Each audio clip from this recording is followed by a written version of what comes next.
कहेंगे, हे मुनिवर नमोस्तु, हे गुरुवर नमोस्तु, हे मुनिवर नमोस्तु। मंडल नंबर 27 से सूत्रधार श्रीमान ज्ञानंद जी जयपुर और उसके बाद तैयार रहेंगे शिवपुरी से गुणायतन ट्रस्टी श्रीमान राजकुमार जी, अमित जैन शिवपुरी। नमस्ते महाराज श्री।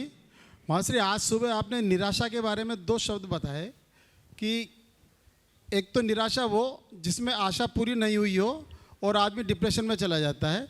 एक निराशा महाराज ये सुना कि जिसकी सारी आशाएं इच्छाएं पूरी हो गई, अब कुछ बचा नहीं। इसी से एक शंका पैदा हुई महाराज जी कि कई बार ऐसी अभिलाषा मन में होती है, हमको पता होता है प्राप्त करना बहुत मुश्किल है, हमको मिलेगा नहीं, लेकिन फिर भी मन में रोज़ रोज़ उसके भाव आते हैं। तो इस मनोस्थिति को क्या कहेंगे और इसका उपाय क्या है महाराज जी? देखिए, पहले मैं अपनी बात को और स्पष्ट करूं। 2 शब्द हमारे यहाँ हैं, आशा टूट जाना और आशा जीत जाना। आशा के टूटने से हताशा आती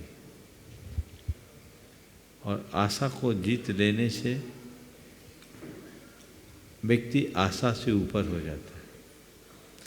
जिस निराशा की बात मैंने की थी वह आशा से मुक्ति का है। जो व्यक्ति पूरी तरह आशा मुक्त हो जाए, जिसके मन में आशा ही न बचे, और ये तभी संभव है जब व्यक्ति की सोच में आध्यात्मिकता प्रतिष्ठित होगी। जिस मनुष्य के हृदय में भौतिक आकांक्षाएं जीवित होगी, वो आशा और अपेक्षाओं से मुक्त नहीं हो सकता, और आशा अपेक्षाओं से मुक्त न होने वाला व्यक्ति कभी अपना जीवनोत्थान नहीं कर सकता। तो आशा अपेक्षा से मुक्ति के लिए एक आध्यात्मिक दृष्टि जरूरी है। आपने पूछा है, बहुत सारी चीज़ें ऐसी हैं जो प्राप्त होती नहीं, फिर भी प्राप्त हो करने की प्रबल इच्छा उत्पन्न होती। ये अंततः व्यक्ति को परेशान करती है, आकुलता दाता है, क्योंकि आज तक संसार में ऐसा एक भी मनुष्य नहीं है जिसने जो चाहा उसे पा लिया है। क्या है? ही नहीं। ये संभव ही नहीं है कि हम जो चाहें वो हम पा लें। हो सकता है हमें कुछ मिल जाए, किसी के पास कुछ हो सकता है, किसी के पास कुछ हो सकता है, किसी के पास बहुत कुछ हो सकता है, पर सब कुछ किसी के पास नहीं।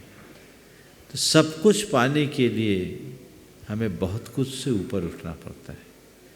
तो वह तभी संभव है जब मन में संतोष का भाव जागृत हो, और संतोष तभी होगा जब आत्मनियंत्रण। मंडल नंबर 29 से गुणायतन ट्रस्टी श्रीमान राजकुमार जी, अमित जी जड़ी बूटी परिवार शिवपुरी। उसके बाद तैयार रहेंगे गुणायतन ट्रस्टी श्रीमान वीरेन जी, अनुराग जी, अंकित जी, उत्तम चंद जी मोदी परिवार तेंदुखेड़ा। मंडल नंबर 31।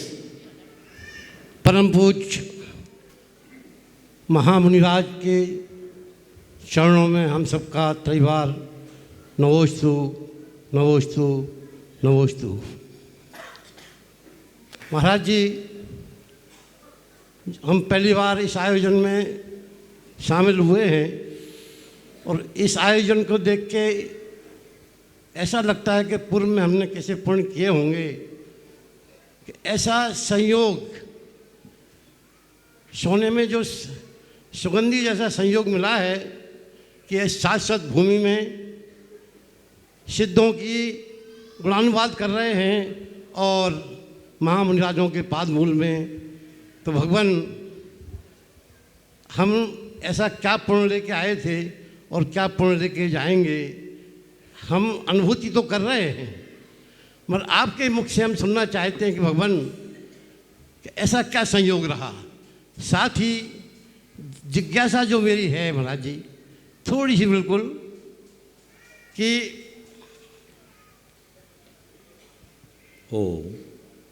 देह से परे आत्मा के अस्तित्व का ज्ञान विज्ञान की पकड़ से परे है। इसका विवरण मात्र धर्म ग्रंथों में ही मिलता है, जबकि विज्ञान ने हर क्षेत्र में महारत हासिल की है। भगवान, तो ऐसा क्या कारण है कि जो जीवन का आधार आत्मा है, आत्म तत्व है, जो जीवन का सार है, उस पर ये विज्ञान बिल्कुल मौन है। बहुत अच्छी बात आपने की। जहाँ तक पहला सवाल है उस संबंध में मैं ये कहूँगा, ये तो तय है कि आप सब लोग कुछ लेकर आए थे इसीलिए यहाँ आए, है ना। और मैं इसमें एक बात और जोड़ता हूँ, लेकर तो आए ही हो, सच्चे अर्थों में देखा जाए तो कुछ देकर भी आए हो, कुछ ना कुछ दिए हो कि नहीं। तो लेना और देना एक दृष्टि से हो गया, अब क्या लेकर जाना है तय हमें करना है। योग मिलना बहुत दुर्लभ है और उस योग का प्रयोग करना और अधिक दुर्लभ है। ये सुयोग आप सबको प्राप्त हुआ है, आप आनंदित है। जो आता वो यही कहता है, महाराज जी बहुत आनंद आ रहा है। अक्सर लोग बोलते हैं अब तो हम बार बार आएंगे। आनंद है, लेकिन ये 8 दिवस का आनंद मात्र न बने। ये विधान जीवन की टर्निंग पॉइंट बन जाए। हम सिद्ध चक्र विधान कर रहे हैं, सिद्धि के लिए नहीं, शुद्धि के लिए करें, जीवन का उत्कर्ष होगा। हम पुण्य की बात करते हैं, पाप के क्षय की बात करते हैं, ये सब बातें परोक्ष हैं, प्रत्यक्ष नहीं। लेकिन यदि हमारी सोच, चिंतन धारा और व्यवहार में परिवर्तन आता है तो ये सब इनका प्रत्यक्ष लाभ है। तो जो आनंद है ये जीवन की स्थायी संपत्ति बननी चाहिए। ऐसा प्रयास कीजिए, ऐसी भावना भाइये कि 8 दिन तक हम जो विधान करें वो हमारे मन के सारे व्यवधान को दूर करे, हमारे जीवन का विधि विधान बदल दे, हमारे जीवन का संविधान बदल दे और जीवन को एक अच्छा आदर्श दे। मंडल नंबर 31 से गुणतंत्र ट्रस्टी श्रीमान बीरन जी मोदी, अनुराग अंकित जी, उत्तम चंद जी जैन। इनका मूल सवाल रह गया। मूल सवाल इनका ये है कि वैज्ञानिकों के द्वारा अभी तक आत्मा अलब्ध क्यों है, जो उनके प्रश्न का सार। मैं कहूँगा वैज्ञानिकों को कभी लब्ध होना भी नहीं है। क्यों नहीं होना? इसलिए नहीं होना क्योंकि उनकी दृष्टि ही दूसरी है।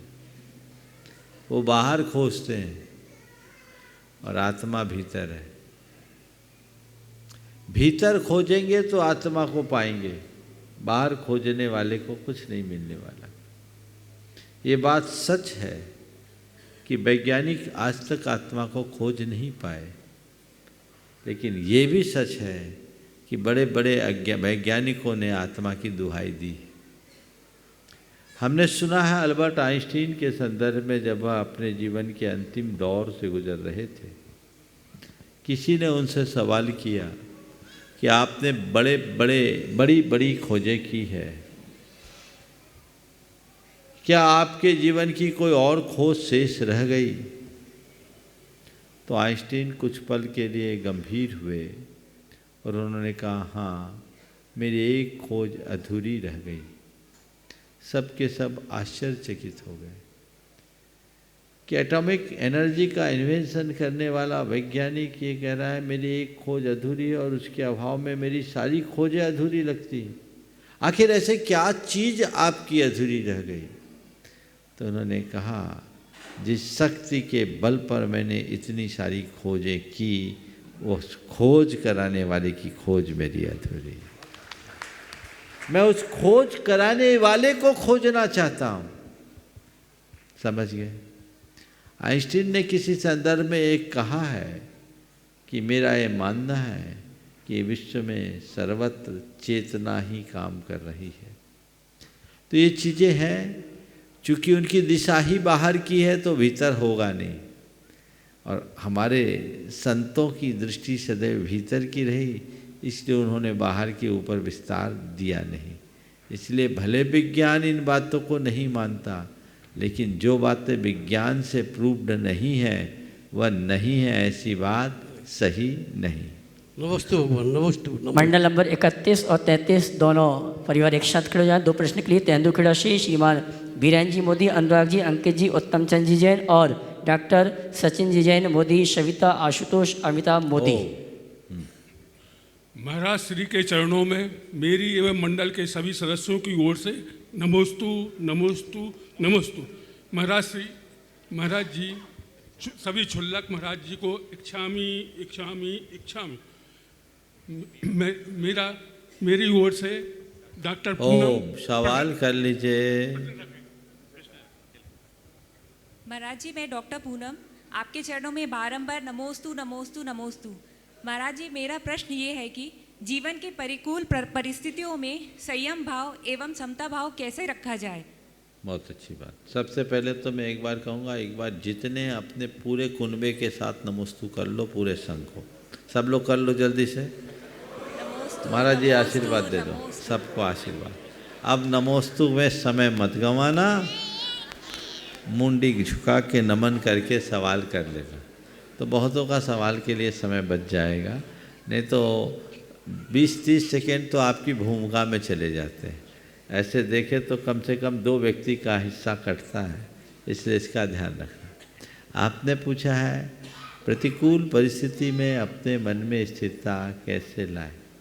अक्सर ये सवाल आता है, मैंने अनेक बार इस पर प्रकाश डाला है, पर मैं इस संदर्भ में अति संक्षेप में केवल 4 बातें आप सबसे कहूँगा कि परिस्थितियों को बदलना हमारे बस की नहीं है, पर परिस्थितियों के प्रति अपना दृष्टिकोण जरूर बदला जा सकता है।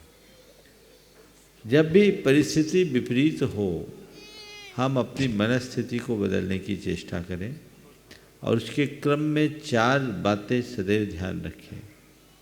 सबसे पहली बात, सोच को सकारात्मक बनाएं।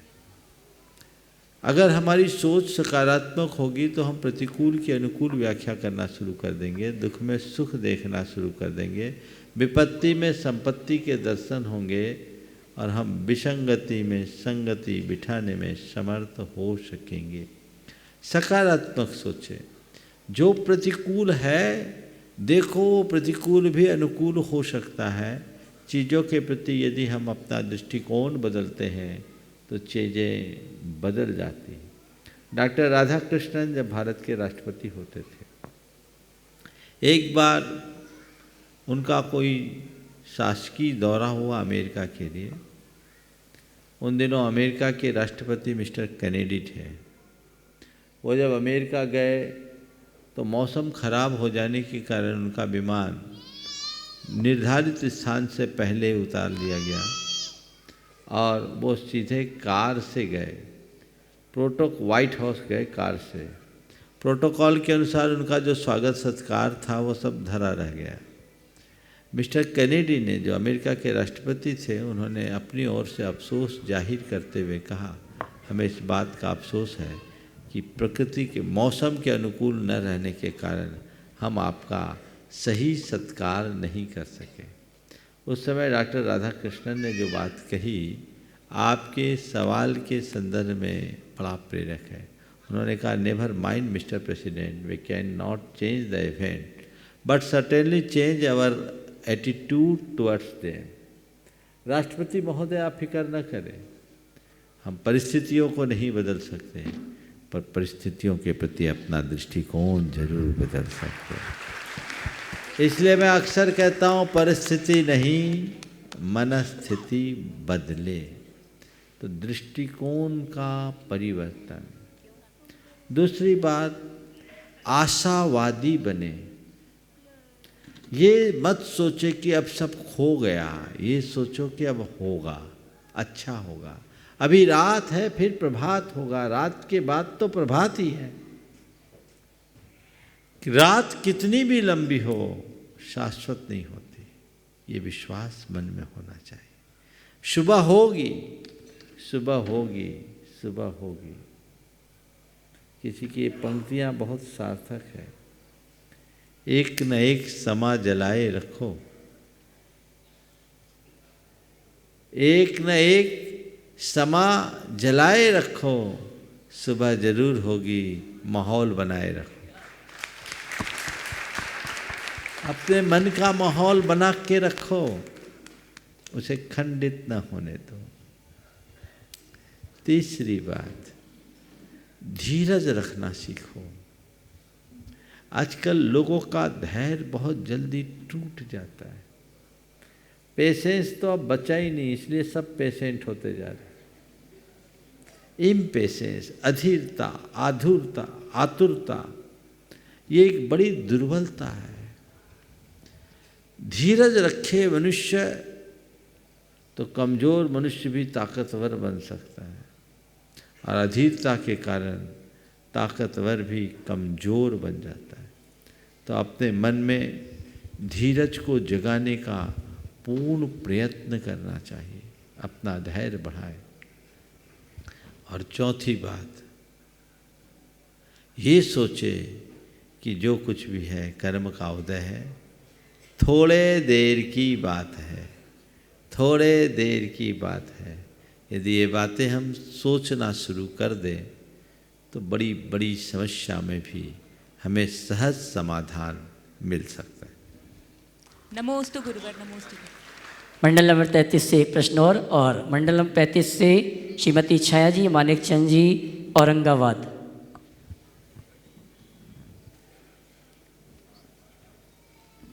नमोस्तु नमोस्तु, त्रिबार नमोस्तु महाराज जी।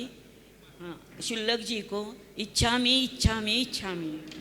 महाराज जी हम पुणे से ओम, अभी क्या बोला था हमने?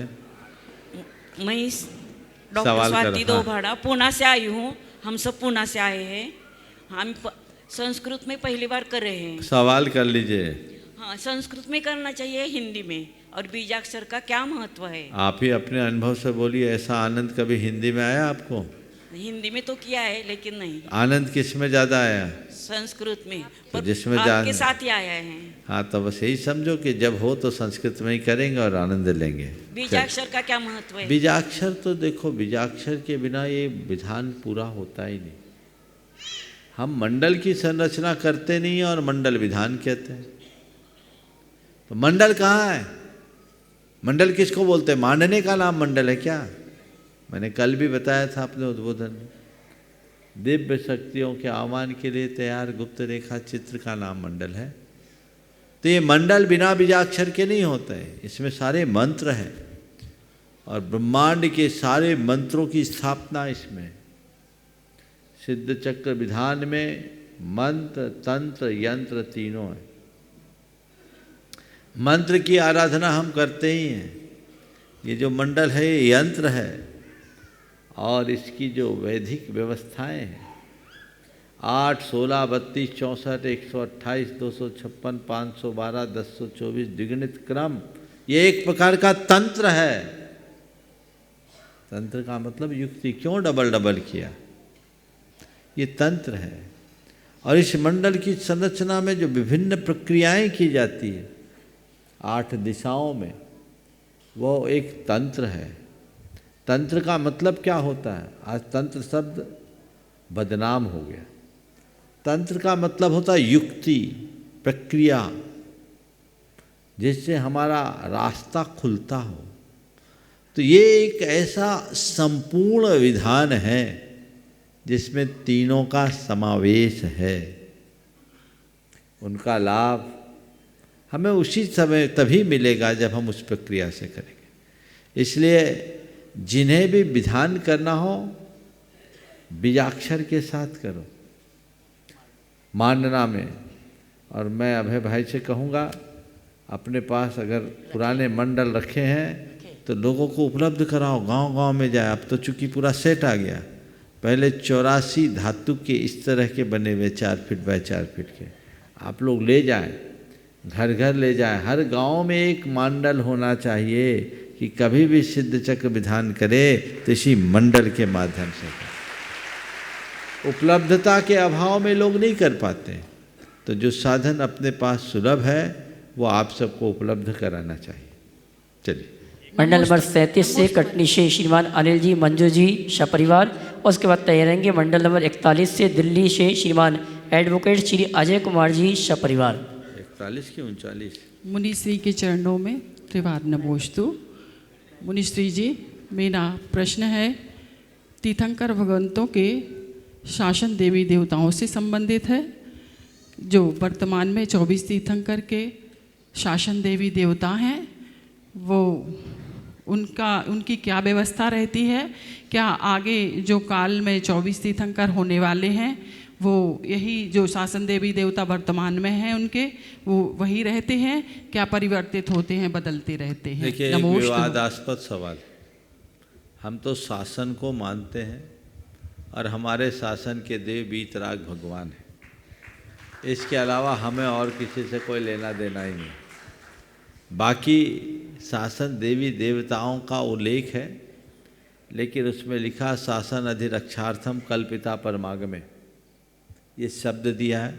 और बहुत सारी बातें हैं जिनका उल्लेख मैं अपने मुख से नहीं करना चाहता, लेकिन मैं अपना अभिमत बहुत दृढ़ता के साथ आप सबके बीच रख सकता हूँ कि मुझे पंच परमेष्ठी के अलावा और किसी के शासन की ज़रूरत नहीं है। और ये पंच परमेष्ठी का शासन ही सर्व शासन है। उनकी शरण में रहो, बाकी इधर उधर ताकने झांकने का कोई औचित्य नहीं है। अब जिनकी श्रद्धा हो, मान्यता हो, इच्छा हो, रुचि हो, उनकी वो जाने। मैंने अपना अभिमत प्रकट कर दिया। गुणायतन सूत्रराज श्रीमान अजय कुमार जी दिल्ली, उसके बाद तैयार रहेंगे श्रीमान कैलाश चंद जी बजाज, शुभम जी बजाज, मीना जी बजाज, रायसेन। गुरुदेव, यहाँ पर 108 मंडलीय सिद्ध चक्र विधान मंडल में विधान में जितने भी व्यवस्थापक है, भोजन वाले, सामग्री वाले, एडमिनिस्ट्रेशन वाले, सभी को मैं अनेक अनेक धन्यवाद देता हूँ जिन्होंने अकल्पनीय व्यवस्था की है। मैं चाहता हूँ सभी जोरदार तालियों से स्वागत करें, उनका उत्साह बढ़ाएं। गुरुदेव, मेरे प्रश्न करेंगे आप। बोलो। महाराज जी के चरणों में नमोस्तु। मेरा प्रश्न ये है कि मंदिर जी में परिक्रमा और विधान में जो परिक्रमा लगाते हैं उसकी क्या विशेषता है और कैसी शुद्धि होनी चाहिए? देखिए, परिक्रमा हमारी भक्ति का एक अंग है। हमारे शास्त्रों में मूलतः 3 परिक्रमा का उल्लेख आता है। तिक्तो, तिव्यन, तिरियन, शुद्धो, भाले संस्थाप्याति परित्या। लेकिन परंपरा है 7 बार परिक्रमा करने की, जो गजरस आदि की फेरी होती है, उसे 7 परम स्थान का प्रतीक बोलते हैं। आजकल परिक्रमाओं का चलन बढ़ गया। अब 108 परिक्रमा भी होती है, मंदिरों में परिक्रमा होती है। एक जगह एक बहन जी बहुत तेज़ी से दौड़कर परिक्रमा कर रही थी। मैंने कहा, आप परिक्रमा करिए, हाथ में माला थी। बहुत तेज़ी से दौड़ते दौड़ते परिक्रमा कर रही थी। बाद में जब मेरे पास दर्शन के लिए आई, उन्हें कहा, बहन जी आप इतनी दौड़ के परिक्रमा क्यों कर रही थी? बोले, डॉक्टर ने कहा शुगर बढ़ गया, थोड़ा चला करो, तो मैंने सोचा इधर उधर चलने से अच्छा भगवान की ही परिक्रमा करो। अब ये भी एक दृष्टिकोण है। अगर सकारात्मक दृष्टि से देखें तो इधर उधर मटकने की इच्छा जगह उतना का कहना था, इस बीच हमारी माला भी हो जाती है, तो माला फिर जाती है, तो माला के अनुसार कार्य हो जाता है। पर ये एक भक्ति का अंग है।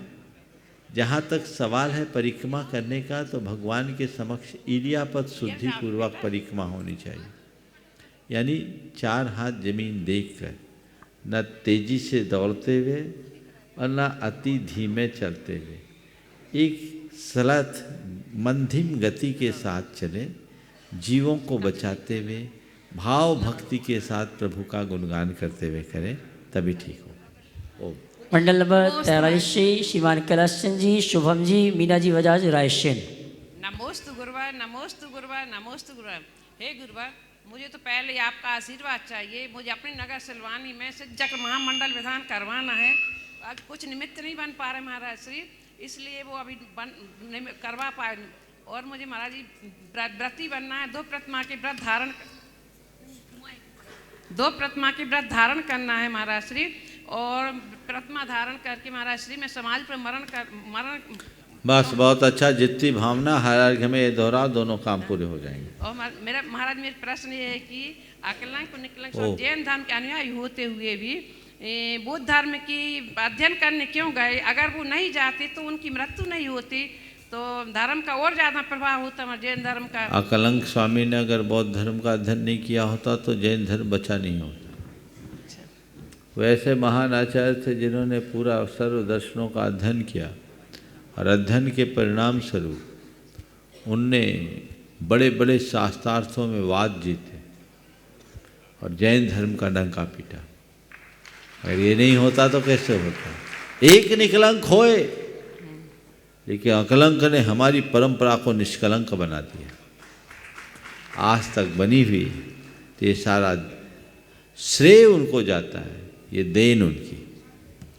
और आइए चलते हैं, मैं बहन सुनीता दीदी वाशा जिनकी प्रेरणा से कत्था वाला परिवार में श्रीमान कैलाश चंद जी, निर्मला देवी जिनकी शादी की 50वीं सालगिरह है, पूरे परिवार के साथ मुखमंडल लेकर यहाँ अनुष्ठान करने के लिए उपस्थित हुए हैं। मैं सम्मान सहित आमंत्रित करूँगा बहन सुनीता जी वाशा, उनके साथ श्रीमान कैलाश चंद जी, निर्मला देवी जी, मोहित जी, प्रियंका जी, मंत्र जी, कत्था वाला परिवार कानपुर ये आएंगे। परम पूज्य मुनिवर के श्री श्रीमंदन करते हुए आशीर्वाद प्राप्त करेंगे।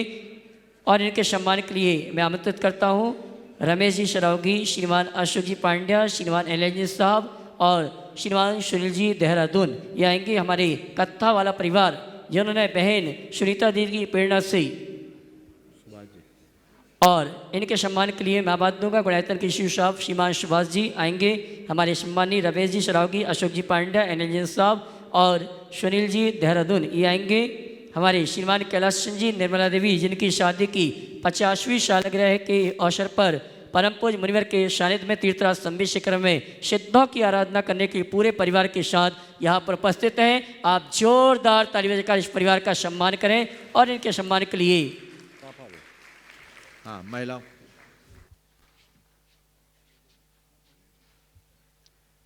और सम्मान के क्रम के पश्चात अगले प्रश्न के लिए तैयार रहेंगी पूजा जी जैन जयपुर, उसके बाद अशोक जी पांड्या महामंत्री गुणायतन गिरिडीह।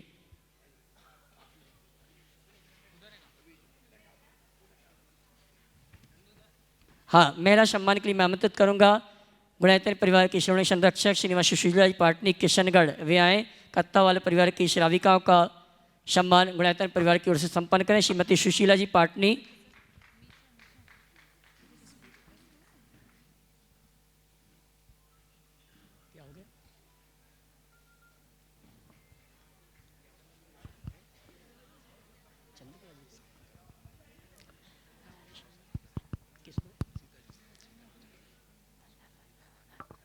इनके सम्मान के लिए मैं आमंत्रित करूंगा श्रीमती शीतल जी लाधानी और दूसरा और श्रीमती चंद्रकला जी पाटनी ये भी आ जावें।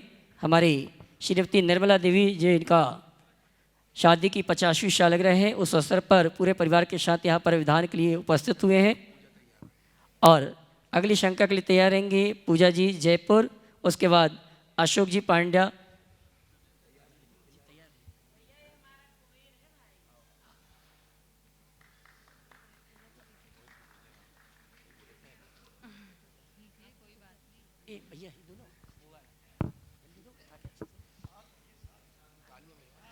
गुणायतन की अनुकृति के माध्यम से हमारे कैलाश चंद जी, निर्मला देवी, मोहित जी, प्रियंका जी, मंत्र जी, उनका सम्मान हमारे सम्मानी रमेश जी शरावगी, अशोक जी पांड्या, एनएल साहब, सुनील जी देहरादून, श्रीमती सुशीला जी पाटनी, चंद्रकला जी पाटनी और श्रीमती शीतल जी लाधानी ये सभी कर रहे हैं। भैया माइक चालू कर देना महाराज साहब को। ओ खड़े हो। देखिए ये परिवार बड़ा उदार परिवार है और कैलाश चंद जी, निर्मला देवी जी तो है ही, इस पूरे परिवार की धुरी है मोहित, जिसे बहन सुनीता प्यार से कुबेर बोलती। बड़ा उदारता की मूर्ति, हर कार्य में बढ़ चढ़ करके हिस्सेदारी लेने वाले। अभी मोहित ने आकर मुझसे कहा कि महाराज जी, पिताजी के 50वीं सालगिरह पर मैं 50 पूरे यहाँ गुणायतन को समर्पित करता हूँ। समझ गए? ये इनके भाव हैं और भी करते रहते हैं। ऐसे ही भाव सबके होने चाहिए। अपने माता पिता को यहाँ विधान करने के लिए ये कहा कि हम दुनिया में 50वीं का कार्यक्रम करेंगे, हमारा पैसा पाप में खर्चा होगा, वो पैसा हमें पाप में न लगाकर परमार्थ में प्रभु आराधना में करना है। ये एक उत्तम भावना है और लोगों को भी ऐसे लोगों से प्रेरणा लेनी चाहिए। कैलाश चंद जी मेरे पास पहली बार आए, लेकिन ये नियमित श्रोता है, घर से ही सारे निर्देश दे दे के काम कराते रहे हैं और पूरा परिवार आज यहाँ उपस्थित हुआ है। एक बार जोरदार करताल ध्वनि से इनका अभिनंदन करें और इस परिवार को प्रेरित करने वाले इस परिवार की जो बेटी जैसी है, बेटी ही है, बहन सुनीता, जिसे ये अपनी तीसरी बेटी के रूप में देखते हैं और बराबरी से ध्यान देते हैं, उनकी बहुत बड़ी प्रेरणा रही है। एक बार जोरदार उनका भी अभिनंदन कर दीजिए। तालियां आपकी कम बज रही हैं, अच्छे से बजाइए थोड़ा।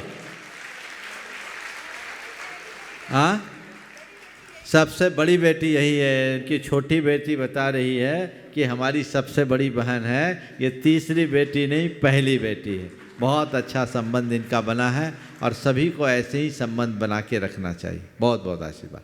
चल मंत्र है भैया, अशोक जी मंत्र का सम्मान करो, छोटे बेटे का, जो इनके परिवार का भविष्य, इनका करो सम्मान। हाँ करो करो करो, ले जाओ जल्दी, सम्मान करो। वो शापा रखा है पीछे।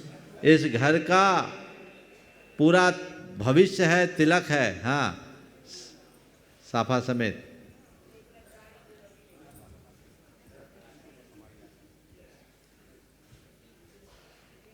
हाँ,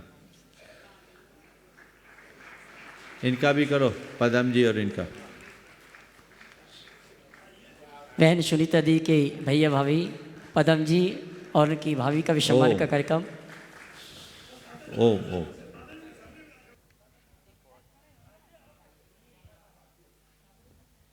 सुनीता दीदी,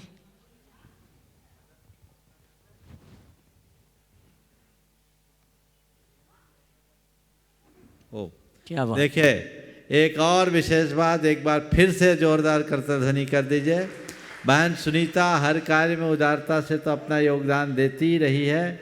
इस विधान के प्रारंभ से ही, इस विधान में चूंकि उनके भैया भाभी पदम जी और उनकी श्रीमती जी यहाँ आई भी है, सुनीता बहन का शुरू से भाव था कि मुझे अपने परिवार को गुणायतन के शिरोमणि संरक्षक के रूप में जोड़ना है और आज इन्होंने इसकी औपचारिक घोषणा भी कर दी है। एक बार बहन सुनीता को भी, बहनें आएगी, सम्मान करेगी सुनीता और मैं शकुन दीदी और बहनों को आमंत्रित करूंगा, वे आए।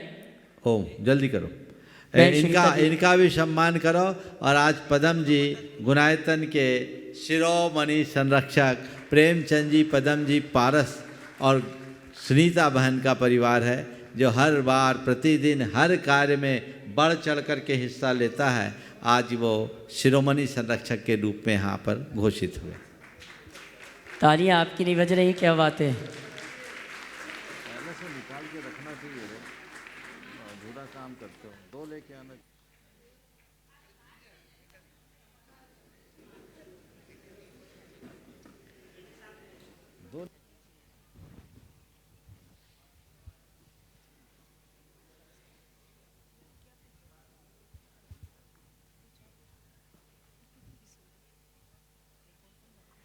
बहन सुनीता दीदी का सम्मान शकुन दीदी सागर गुणायतन ट्रस्टी वृत्ति श्रावक कर रही हैं, श्राविका कर रही हैं। जोरदार ताली बजाकर इनका सम्मान करें और गुणायतन की अनुकृति के माध्यम से बहन सुनीता दीदी और पदम भैया और उनकी श्रीमती का सम्मान किया जा रहा है गुणायतन परिवार की ओर से।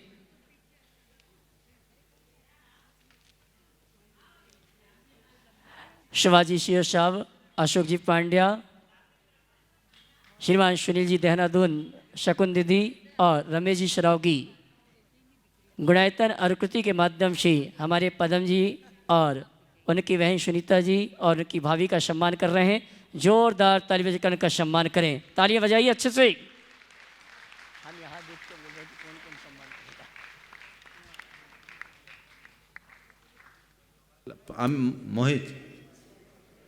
मोहित बोलेगा कुछ, दे दो। और आइए शंका समाधान और की। देखो मोहित की बात, ये व्यापार के जगत में तो है ही, धर्म के क्षेत्र में भी प्रत्येक अष्टमी चतुर्दशी को ये उपवास करता है। क्या बात है। कल भी इनका उपवास था। एक बड़ा उद्योगपति होने के उपरांत, जिनका भारत और भारत की सीमा से बाहर भी बड़ा कारोबार है, लेकिन कहीं भी रहे अष्टमी चतुर्दशी को, कैलाश जी यहीं रुको, अष्टमी चतुर्दशी को उपवास करता है। लोगों को प्रेरणा लेनी चाहिए। एक युवा अगर इस तरह के क्षेत्र में आगे बढ़ता है तो एक बहुत बड़ी उपलब्धि है। अपनी बात को अगली शंका के लिए मोहित जी कत्था वाला परिवार कानपुर, उसके बाद तैयार रहेंगे पूजा जी जयपुर। महाराज जी, मेरा सवाल एक बहुत विचित्र सा है, क्योंकि मेरे मन में ये बात बहुत सालों से आती है, लेकिन आज आपके सामने पूछ रहा हूँ। हो सकता है लोगों को खराब भी लगेगा कि ये क्या सवाल है। सब लोग शुद्धि का बहुत ध्यान रखते हैं, आपके आहार के लिए, विधान के लिए, पूजा के लिए, सुबेरे मंदिर में अभिषेक के लिए, लेकिन जो हम उपकरण इस्तेमाल करते हैं, हमने अंगूठी पहन रखी वो कितनी शुद्ध है, मोबाइल लेके चले गए वो कितना शुद्ध है, चेन पहन के चले गए वो कितना शुद्ध है। हम ये सिर्फ जानना चाहते हैं, क्या ये इन सब शुद्धि का अशुद्धि नहीं हो जाती है? 16 कहाँ रह जाता है? बहुत बहुत अच्छा सवाल आपने किया है, और खड़े रहें। हमें सब में शुद्धि का ध्यान रखना चाहिए। जहाँ तक मोबाइल का सवाल है, मोबाइल तो छूना ही नहीं चाहिए। मोबाइल के लिए तो कहा गया वो आपके घर के टॉयलेट के WC से भी गंदी है। हमारे सभी विधि विधानकर्ताओं को भी इस पर ध्यान रखना चाहिए। अब वो खुद ही दो तो दूसरे को क्या करेंगे? मैंने पहले ही कहा था विचित्र सवाल है मेरा। ये इससे बिल्कुल आपने जो कहा इसका परहेज होना ही चाहिए। मैं तो चौके में देख लेता हूँ तो उसको बाहर कर देता हूँ। यहाँ लगा रहता है। अब क्या करें? अब कहाँ छानबीन तो हम नहीं कर सकते, कहाँ खोसे कहाँ नहीं खोसे, लेकिन ये विवेक सबको रखना चाहिए। जहाँ तक घड़ी, अंगूठी, चश्मे का सवाल है, इसका भी ध्यान रखना चाहिए। पर यदि कोई स्वर्ण धातु की चीज़ें हैं तो स्वर्ण धातु को निर्मल माना जाता है। सोना एक ऐसा पदार्थ है कि मल में भी गिर जाए तो उसे मलिन नहीं मानते। और बचपन में याद होगा कि कभी कोई अशुद्धि हो जाए तो सोने के पानी से नहा लेने पर शुद्ध हो जाते। तो आप माला सोने की गले में पहन सकते हैं, दूसरी माला को पहनने में उसकी शुद्धि करनी पड़ती है। तो सोने की अंगूठी हो, सोने की माला हो, सोने की चेन हो, तो वो चीज़ें तो ठीक है। और बात भी यही सही है, शायद इसीलिए व्यवस्था बना दी गई कि जगह जगह उतारेंगे तो फिर सोना ही ख़त्म हो जाएगा, तो शायद इसलिए बनाई हो। तो स्वर्ण धातु की तो चूँकि परंपरागत मान्यता है, वो मल ग्रहण नहीं करता, निर्मल माना जाता है। लेकिन अन्य जितने भी उपकरण हैं इनकी शुद्धि तो होनी ही चाहिए, तभी मन शुद्धि, वचन शुद्धि, काय शुद्धि, आहार जल शुद्ध है कहना सार्थक हो। नमस्ते महाराज जी। पूजा जी जयपुर, उसके बाद तैयार रहेंगे गुणायतन के महामंत्री श्रीमान अशोक जी पांडा गिरिडीह। नमस्ते महाराज। आज की नारी सब पर भारी, पर आज की नारी पर है बहुत बड़ी जिम्मेदारी। महाराज जी, मैं अपना परिचय एक सशक्त भारतीय माँ, बहन, बीवी, बेटी, दोस्त के रूप में देना चाहूँगी। पर उसके साथ साथ मैं मेरा परिचय में एक और चीज़ जोड़ूंगी कि मैं एक कंफ्यूज मिडिल एज वुमन हूँ, जो इस डिस्ट्रैक्शन में अपनी ये जो दुनिया है, मिथ्या है, इसमें अपनी एक्चुअल स्ट्रेंथ एंड वीकनेस दोनों ही भूल गई हूँ। महाराज जी, मुझे आपकी हेल्प चाहिए उसे वापस से याद करने में, उसे वापस से रिमाइंड कराने में, ताकि मैं खुद भी डिस्ट्रैक्ट ना हूँ और जो मेरे पीछे मेरी नई जनरेशन आ रही है, मैं उससे भी डिस्ट्रैक्ट होने से बचा सकूँ। इसका एक ही का उपाय है कि अपने आप को पहचानो कि मैं हूँ कौन। वो ही मदद चाहिए। जो आपने अपने आप को मान रखा वो आप हो ही नहीं। और संसार के सभी प्राणियों के साथ यही एक बीमारी हो गई। जितने लोग आज डिस्ट्रैक्शन के शिकार हो रहे हैं तरह तरह से, और जिस तरह के कन्फ्यूजन की बातें आपने की हैं, ये आज की इस रंगीन दुनिया की रंगीन सोच का साइड इफ़ेक्ट है। इससे बचने का एक ही उपाय है कि हम अपने आप को जाने, अपने आप को पहचाने कि आखिर हम हैं कौन। आपने अपना परिचय इस रूप में दिया कि मैं एक मिडिल एज की कंफ्यूज वुमन हूँ। सच्चे अर्थों में देखा जाए तो न कोई स्त्री है, न कोई पुरुष है, न कोई नपुंसक है। क्या हो, अपने आप को पहचानो। ये तो नाम और रूप है। नाम और रूप में हूँ कहाँ? ये तो ऊपर का चोला है। ये जो आपने अपने आप को मान रखा, अपना परिचय जिस रूप में प्रकट किया, ये कब से है? ये जन्म से है। इसके पहले क्या था? नहीं पता, वही जानना है। इसके बाद क्या होगा? नहीं पता। ये तो पता है कि जन्म के पहले भी मैं थी और मृत्यु के बाद भी मैं रहूँगी। हाँ। तो बस उसे देखो जो जन्म के पहले भी था और मृत्यु के बाद भी रहेगा। हमारा जीवन केवल जन्म और मृत्यु की दो घटनाओं के मध्य सिमटा हुआ जीवन नहीं। हमारा जीवन एक लंबी संतति है जो जन्म के पहले भी था और मृत्यु के बाद भी रहेगा। वो मैं हूँ, मैं एक आत्मा हूँ, वही मेरा स्वभाव है। उस आत्मा के स्वरूप को पहचानते ही व्यक्ति के हृदय में एक आध्यात्मिक क्रांति प्रकट होती। सच्चे अर्थों में अभी अपने आप को जिस रूप मान रखा है वह सब एक काल्पनिक छवि है। उस काल्पनिक छवि को जब यथार्थ मान लोगे तो ऐसा ही भ्रम उत्पन्न होगा जिसमें दुख, क्षोभ, अहंकार और अवसाद जैसी विकृतियां प्रकट होती। जिस दिन जान लोगे कि मैं कौन हूँ, तो जिन बातों को लेकर विचलित होते हो वहाँ विचलित होने जैसा रहेगा ही नहीं। अभी तुम्हारा नाम शायद पूजा लिया ना। हाँ। अब पूजा की जगह उमा बोला जाए तो तुम थोड़ी सुनोगी। क्यों? मैं वो हूँ नहीं। और उमा के ऊपर कोई कितना भी चार्ज लगाए, ब्लेम करे, तो तुम्हें कोई फर्क पड़ेगा क्या? नहीं। मैं तो पूजा हूँ, मैं उमा नहीं हूँ।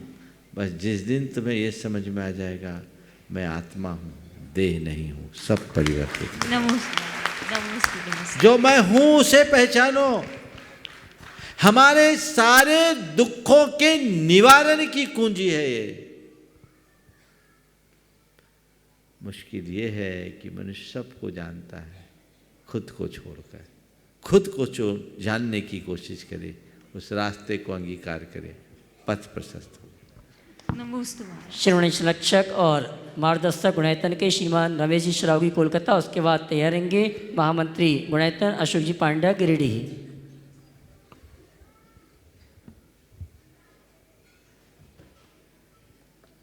नमोस्तु महाराज जी। एक राज की बात आपकी जानना है। आप बहुप्रतिभा के धनी हैं, आत्म साधना भी करते हैं, हम जैसे लोगों का मार्गदर्शन भी, इतना बड़ा प्रकल्प का भी आप मार्गदर्शन कर रहे हैं। ये जो बहुप्रतिभा के आप धनी हैं, ये आपने किस प्रकार प्राप्त किया और हम आपसे प्रेरणा पाकर अंश मात्र भी हम इस प्रतिभा के किस प्रकार से धनी हो सकते हैं? पहले तो मैं चाहूँगा एक बार जोरदार करतल ध्वनि से रमेश जी का सम्मान करें। रमेश जी अपने आप में बहुआयामी व्यक्तित्व के धनी हैं। अभी एकल विद्यालय संघ, जिसके पूरे देश में 1 लाख एकल विद्यालय पूरे देश में चल रहे, उसके राष्ट्रीय अध्यक्ष हैं। गुणायतन के शिरोमणि संरक्षक और मार्गदर्शक तो हैं ही, गुणायतन के भावी पंच कल्याणक की कमान भी इनके ही हाथों में। तो इनसे बहुत आशाएं और अपेक्षाएं हैं। मेरी नज़र इन पर पिछले 12-13 साल से थी, अब पकड़ में आ गए।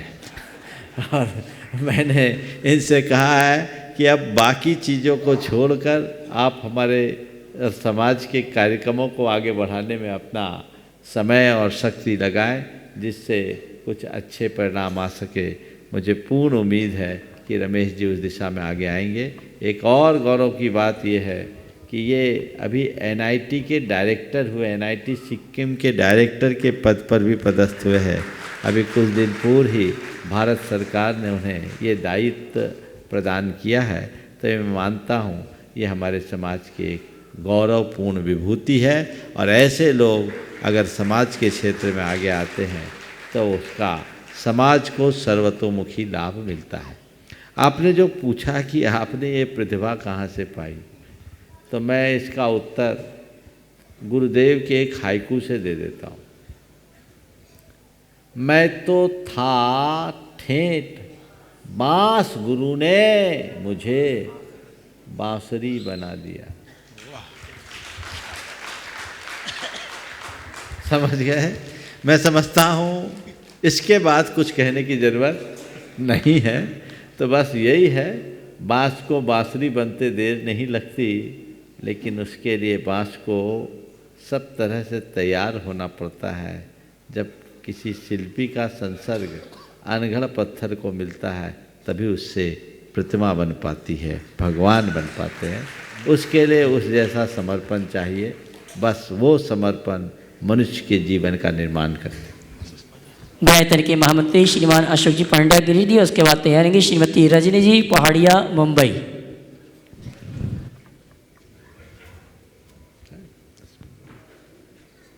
परम पूज्य मुनिश्री प्रमाण सागर जी महाराज के चरणों में सत्सत नमन। परम पूज्य मुनिश्री निर्वेक सागर जी के चरणों में मेरी सत्सत नमन। मुनि संघ के मेरी सादर नमोस्तु। समय कम बचा है, मेरे बाद भी आने वाले एक दो प्रश्न करना है। एक्स्ट्रा ओवर चल रहा है। हाँ, मैं 3 मिनट का समय मेरे को मिलता है हमेशा ही। मैं 3 मिनट में अपनी बात पूरी करूँगा। आप सभी यहाँ पधारे, देश और विदेश से आप आए, इसके लिए हम बहुत ज़्यादा आपके प्रति आभारी हैं। पूरा गुणायतन परिवार, पूरा सेवायतन परिवार आप सबों का बहुत बहुत अभिवादन करता है, अभिनंदन करता है, आपका स्वागत करता है। इस धर्म सभा में जितने लोग उपस्थित हैं सबों को मेरी सादर जय जिनेंद्र। 2005 और 2023 आपने सुना मैंने क्या कहा? 2005 की ये गुणायतन की यात्रा प्रारंभ हुई और आज 2023 का साल चल रहा है। इन वर्षों में 17 से 18 साल आप अगर मैं जोड़ूँ इस तरह, तो 17 से 18 साल की जो ये लंबी यात्रा हुई, इस लंबी यात्रा में आप जानते हैं अनेक उपलब्धियां हम गुणायतन वालों को मिली। इसका कारण एकमात्र है आचार्य भगवंत का अनवरत आशीर्वाद और गुरु प्रमाण सागर जी महाराज का ढेर सारा आशीर्वाद और मार्गदर्शन। इस दौरान, इस लंबी यात्रा के दौरान गुणायतन ने जो मुख्य जो माइलस्टोन प्राप्त किए, मैं उसका कुछ शब्दों में आपको उल्लेख करता हूँ। ये यात्रा प्रारंभ हुई किससे? गुणायतन की कल्पना से। गुरुदेव के मस्तिष्क के अंदर गुणायतन की कल्पना आई और गुणायतन के साथ वो अनुभव केंद्र जो आपके सामने गुणायतन के पाषाण मंदिर के रूप में जो निर्मित है, उसके सामने जो अनुभव केंद्र बन रहा है, उसका गुरुदेव ने उस समय ये सोच लिया था कि आने वाली पीढ़ी, जो हमारी आने वाली संतति है, वो संतति कभी भी हमारे शास्त्रों का अध्ययन, हमारे ग्रंथों का अध्ययन, उसका स्वाध्याय करने के लिए उनके पास समय नहीं बचेगा। गुरुदेव ने उस समय वो चिंता की और आज उसका प्रतिरूप हमको दिख रहा है। क्या दिख रहा है कि सही में ये बात सही है। जिस दिन ये अनुभव केंद्र लोकार्पण जिसका होगा, सारी दुनिया निश्चित ही एक ही शब्द हमको गुरुदेव कहते हैं, हमारी पूरी कमेटी को, जो करो वाह करो।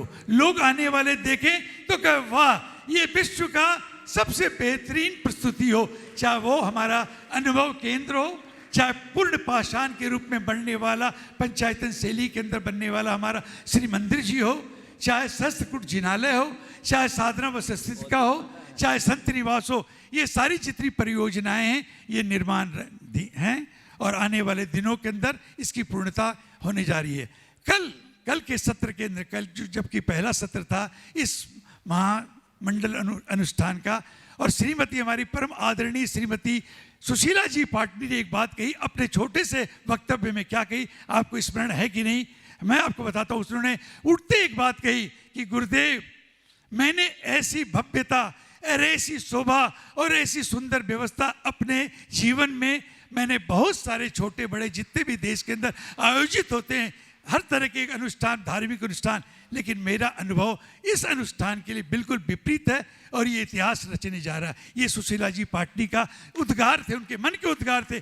और आज उसी बात की पुनरावृत्ति श्रीमान राजकुमार जी जड़ी बूटी वाले शिवपुरी वालों ने अपने वक्तव्य में ये बात कही कि मेरा ये पहला अनुभव है इस तरह के अनुष्ठान में आने का, और मैं आकर के इतना अभिभूत हूँ, इतना प्रभावित हूँ कि मेरे को लगता है कि मैं जाऊँ नहीं, और जाऊँ तो ऐसी सुखद भावना, ऐसे सुखद विचार लेकर के जाऊँ कि पुनः मेरा बार बार गुणायतन की ओर आने का मन करे। ये है गुणायतन, ये है प्रभु की, ये गुरुदेव का आशीर्वाद।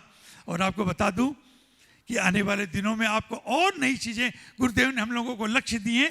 मैं उसके लिए अधिकृत नहीं हूँ कि उसकी मैं घोषणा करूँ, लेकिन 2 बड़े लक्ष्य हम लोगों के समक्ष, हमारी कमेटी के समक्ष रखे हैं, जिसका थोड़ा सा हल्का सा संकेत हमारे अध्यक्ष महोदय ने कल अपने उद्बोधन में दिया था। मैं उसको विस्तार से बोलने के लिए अधिकृत हूँ। आने वाले समय में आपको बताया जाएगा। बहुत ही बेहतरीन लक्ष्य हम लोगों के सामने गुरुदेव ने रखा है। आचार्य श्री का परम आशीर्वाद हम लोगों को उस लक्ष्य को प्राप्त करने का मिला है। और मैं समझता हूँ कि हमारे जो अध्यक्ष महोदय श्री विनोद जी काला और उनके नेतृत्व में जो उनकी कमेटी चल रही है, प्रबंध कारिणी चल रही है, निश्चित ही उन लक्ष्यों को भी प्राप्त करने में कहीं पीछे नहीं रहेगी। पुनः आप सबों को मेरी तरफ से, पूरी गुणायतन कमेटी की तरफ से, श्री सेवायतन कमेटी के से आपको बहुत बहुत साधुवाद। और आप जितने शेष दिन बचे हैं, मैं उम्मीद करता हूं कि हमारी कमेटी, हमारी व्यवस्था में कहीं भी कमी नहीं रखेगी। अगर कहीं त्रुटि हो जाए तो मैं पूरी कमेटी की तरफ से आपसे क्षमा प्रार्थी हूँ। धन्यवाद। सादर जय जिनेन्द्र। गुरुवर के चरण में मेरी सत्संग नमन। पहले महाराज जी। और आइए चलते हैं मंच पर विराजमान मुनिवर श्री निर्वेक सागर जी महाराज के स्त्री चरण वंदन करते हुए अगली शंका के लिए। मुनिश्री को नमोस्तु करते हुए, बहुत से श्रावक जो अपनी बात कह नहीं पाते, किंतु हमें लगता है उनके परिवार में एक समस्या है, वो आपके सामने रखते हैं। शायद जब तक वे पति पत्नी थे तब तक आपस में संबंधों में बहुत मिठास थी या कोई झगड़ा नहीं था, किंतु जब से माता पिता बने हैं कुछ समस्या उनके सामने पैदा हो गई। और जैसे जैसे बच्चे बड़े होते जा रहे हैं, माँ का विचार होता है कि हमारे बच्चे आधुनिकता की दौड़ में पीछे ना रह जाएं, इसलिए बहुत स्मार्ट बने, अच्छा सीखें, बहुत ज़्यादा दौड़ में आगे बढ़ें। किंतु पिता की भावना होती है कि हमारे बच्चे हमारे पारंपरिक व्यवसाय के अनुसार रहें, हमारे बच्चे हमारी कुल परंपरा का आदर्श स्थापित करें, और हमारे बच्चे जो हैं हमारे अनुकूल धर्माचरण करें। इस बात को लेके दोनों में प्रायः खटक पटक चलती रहती है, और ये इतनी बड़ी समस्या है कि वो कह नहीं पा रहे। तो वास्तव में माता पिता बनने के बाद ये जो समस्या पैदा हो गई, माँ और पिता की विचारधारा बच्चों के लेके भिन्न भिन्न है। कृपया आप समाधान करें कि उनको बच्चों को लेकर के उनका वात्सल्य बढ़ता चला जाए, लेकिन उनके बीच की खटास ज़्यादा ना बढ़े। नमस्ते। बहुत ही आवश्यक, प्रासंगिक और सामयिक प्रश्न महाराज श्री ने उठाया। ये घर घर की बीमारी है। बच्चों के भविष्य को लेकर तो अक्सर तनातनी दिखती है, और 1-2 तो प्रकरण अदालत तक पहुंच गए।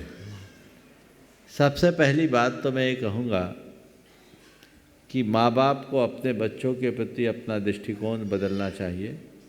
उन्हें ये समझना चाहिए कि बच्चे हमारे बच्चे हैं, कलेजे के टुकड़े हैं, जी के लाल हैं, एसेट नहीं। आज लोगों ने अपने बच्चों को अपना एसेट मानना शुरू कर दिया।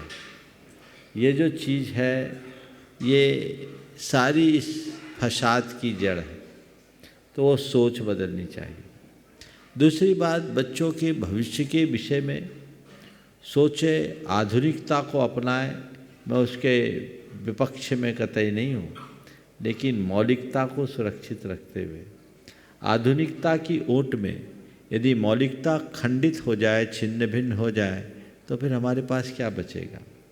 हम एक बात जरूर कहेंगे, हो सकता है महिलाओं को मेरी बात नागवार गुजरे, लेकिन हम एक बात जानते हैं, हमारे सामने 2 मॉडल है, एक परंपरागत व्यवसाय का और एक नए तरीके से किए जाने वाले व्यवसाय का। परंपरागत व्यवसाय का मॉडल आज तक सफल रहा है, आगे भी सफल रहेगा। उसमें दो ही स्थिति में व्यक्ति फेल हुए हैं, यदि नीति गलत अपनाए तब और नियत खराब करे तब। अगर सही नीति और सही नियत हो तो परंपरागत व्यवसाय में आज तक कभी विफलता नहीं मिली, 100% सक्सेस रहा है। लेकिन जो नए तरीके से करते हैं उनमें 90% लोग फेल्योर की तरफ जाते हैं, 10% ही सफल होते हैं। मानता हूँ उठते हैं तो बहुत उठ जाते हैं। तो इसलिए इस मामले में हमें अपनी पुरातन परंपरा को याद रखना चाहिए, क्योंकि ये अनुभूत सत्य है। पहले बच्चा पढ़ लिख कर आता था तो बच्चे के भविष्य की जिम्मेदारी उसके पिता के हाथों होती थी और पिता के हाथों उसका दामन सौंप दिया जाता था। पिता उसका भविष्य तय करता था और बेटा उसका अनुकरण करता था। उसको आदेश दे दिया जाता था, बेटा तुझे ये करना है, और बेटा वो करके अपना कर्तव्य भी दिखा देता था, अपनी काबिलियत को भी प्रकट कर देता था। माँ का उसमें कोई रोल नहीं। तो यदि मुझसे राय लेना चाहो, मैं मानता हूँ आज महिलाएं मुझसे कहेगी महाराज तो पुराने ख्यालों के हैं, लेकिन मैं अपनी राय रखने में चूकना नहीं चाहता। मुझसे राय लो तो मैं ये कहूँगा, माँ का काम है बच्चे को संस्कार देना और पिता का काम है बच्चे को संवार लेना। माँ संस्कार दे, पिता संवारे। कुछ जगह जो भावनात्मक रूप में गड़बड़ियाँ होती है उससे बहुत उल्टे परिणाम होते हैं। कई जगह ऐसा भी देखने में आया कि माताएं बच्चों का ज़्यादा पक्ष लेती है तो बच्चों का भविष्य बिगड़ जाता है। हो सकता है कुछ अपवाद में पिताओं के साथ भी ऐसा होता हो, लेकिन जो हमारी परंपरागत परवरिश रही है, यदि उस तरह की परवरिश आज के बच्चों में हो तो हमारे नौनिहालों को निहाल होने में देर नहीं लगेगी। लेकिन जो आज आधुनातन सोच है, आज की जो महिलाएं हैं बहुत पढ़ी लिखी ग्रेजुएट है, सब उच्च शिक्षा संपन्न है, और उनके अंदर का जो ये पढ़ा लिखा का अभिमान है, पढ़े लिखे होने का अभिमान है, वो उनको बार बार परेशान करता है। मैं अपनी राय क्यों नहीं दे सकती, मैं पढ़ी लिखी हूँ। और कईयों में तो ऐसा है कि माँ ज़्यादा पढ़ी लिखी, पिता कम पढ़े लिखे, तो ये सब गड़बड़ियाँ होती हैं। पर एक बात सदैव ध्यान रखना चाहिए, कोरे अक्षर ज्ञान से कुछ नहीं होता, ज्ञान से बड़ा अनुभव होता है, अनुभव का परिणाम बहुत अच्छा होता है। इसलिए इन मामलों में हमें उतना ही दिमाग चलाना चाहिए जितना आवश्यक और अपेक्षित है। बच्चे की रुचि, पारिवारिक पृष्ठभूमि, उसकी प्रतिभा और अन्य बातों को ध्यान में रखते ही उसकी पढ़ाई की लाइन, दिशा, उसके पहनावे को, उसके व्यवसाय को, उसके कार्यक्षेत्र को चुनना चाहिए, तब अपना जीवन सफल होगा। समय हो गया, यहीं पर विराम। बोलिए परम पूज्य आचार्य गुरुवर श्री विद्यासागर जी। जय जय जय।